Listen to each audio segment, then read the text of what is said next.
Si vous êtes un jour hospitalisé dans un service de soins psychiatriques libres, que ce soit à l'hôpital psychiatrique ou dans une clinique privée, vous gardez exactement les mêmes droits que dans n'importe quel service de médecine classique. Vous avez le droit de garder vos objets personnels sur vous, comme votre téléphone portable, pour passer des coups de fil et regarder vos applications. Vous avez le droit de recevoir de la visite de votre famille ou de vos amis. Vous avez le droit de sortir, vous balader dans le parc ou en ville, et vous avez le droit de quitter l'unité à tout moment si vous estimez que les soins qu'on vous propose ne sont pas adaptés ou que le règlement intérieur ne vous convient pas. Durant votre séjour, l'équipe de soins et d'accompagnement et le médecin psychiatre vont vous proposer différents traitements, que ce soit de la psychothérapie, des entretiens familiaux, des médicaments, de l'activité physique adaptée ou des ateliers à médiation multiple, notamment artistiques ou culturels.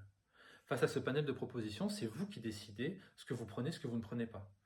Mais en aucun cas, on ne peut vous imposer des soins quand vous êtes en soins psychiatriques libres. Jamais. C'est toujours à vous d'en décider. Si vous estimez que vos droits ne sont pas respectés, vous avez la possibilité de contacter la direction des usagers, mais aussi le défenseur des droits et encore un avocat. Dans la situation des idées suicidaires, si vous en avez, c'est un peu particulier. On va vous demander certainement de retirer certains objets dangereux que vous avez dans votre inventaire, comme des rasoirs que vous avez oubliés ou un cordon trop long, pour maintenir votre sécurité personnelle. Ça va être à vous d'en décider avec l'équipe, de trouver un terrain d'entente. De la même manière, si vous êtes suicidaire, on va vous demander peut-être de limiter vos sorties dans le parc, ou alors de s'assurer que toutes les conditions de sécurité sont mises en œuvre. Il faut comprendre que l'équipe de soins et d'accompagnement, elle est là pour vous protéger, parfois de vous-même, parfois des autres, parfois des deux.